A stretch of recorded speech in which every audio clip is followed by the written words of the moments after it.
बिस्मिल्लाहिर्रहमानिर्रहीम।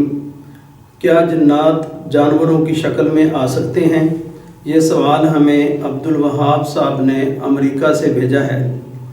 भाई अब्दुल वहाब साहब, जिन्नों में इंसान और हैवान के भेस बदलने की क़ुव्वत मौजूद है।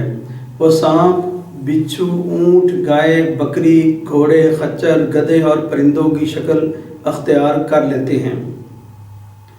जिन्नात को अल्लाह तबारक व तआला ने यह क़ुव्वत अता फरमाई है कि वो सेकंड के अंदर कई कई सौ मीलों का पलक झपकते ही सफ़र तय कर लेते हैं।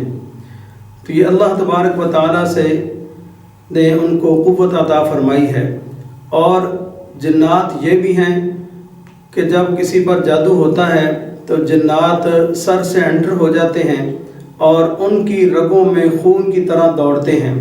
ये सारी ताकतें अल्लाह तबारक व तआला ने जिन्नात को अता फरमाई हैं।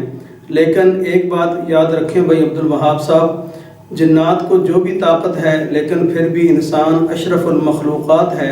सबसे बेहतर मखलूक इंसान है, जिन्नात नहीं है।